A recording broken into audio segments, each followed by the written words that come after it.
उर्मिला एक अनकही कहानी। रामायण की शानदार गाथा में राम की वीरता, सीता की भक्ति और हनुमान की वफादारी के बीच एक ऐसा चरित्र भी है जिसकी कहानी को अक्सर अनदेखा कर दिया जाता है। साहसी और गुमनाम नायिका लक्ष्मण की पत्नी उर्मिला। उर्मिला सिर्फ एक सहायक पात्र नहीं थी, वह शक्ति, त्याग और अटूट संकल्प की प्रतिमूर्ति थी। उनकी कहानी अयोध्या के शांत जंगलों में शुरू होती है, जहां वह ऋषि वशिष्ठ के संरक्षण में ज्ञान और अनुग्रह को आत्मसात करते हुए बड़ी हुई। जैसा कि भाग्य को मंजूर था, उर्मिला की सगाई भगवान राम के बहादुर छोटे भाई लक्ष्मण से हो गई। ऐसे महान चरित्र वाले व्यक्ति से विवाह करने पर उसका हृदय गर्व से फूल गया, भले ही उनके मिलन के लिए नियति की अपनी योजनाएं थी। जब राम, सीता और लक्ष्मण के साथ वन के लिए वनवास पर निकले, तो उर्मिला की दृढ़ता की अंतिम परीक्षा हुई। निस्वार्थता का गहरा प्रदर्शन करते हुए उन्होंने अपने पति के साथ रहने की गहरी इच्छा के बावजूद एक बहू के रूप में अपने कर्तव्य को निभाते हुए अयोध्या में रहने का फैसला किया।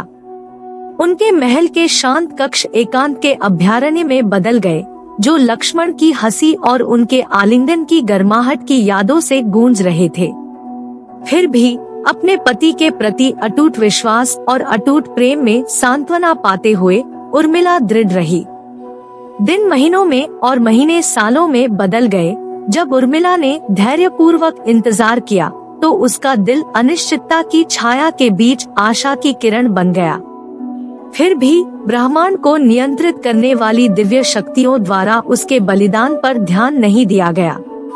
सपनों के अलौकिक क्षेत्र में उर्मिला की आत्मा समय और स्थान की सीमाओं को पार कर अपनी अदम्य इच्छा शक्ति से भाग्य के धागे बुनती है।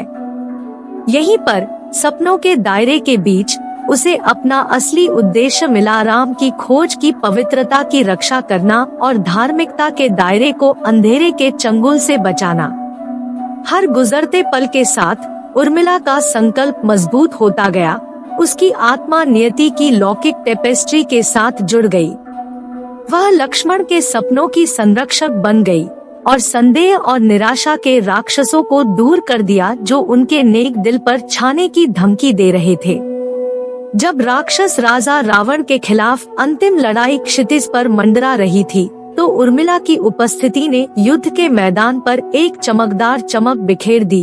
उनका अटूट विश्वास राम और उनके सहयोगियों के लिए धार्मिकता का मार्ग रोशन कर रहा था।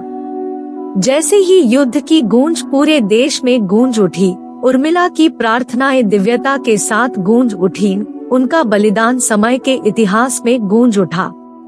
और जब अंततः जीत हुई और राम विजय होकर अयोध्या लौटे, तो यह उर्मिला की मूक शक्ति थी जिसने आशा और नवीनीकरण की एक नई सुबह का मार्ग प्रशस्त किया।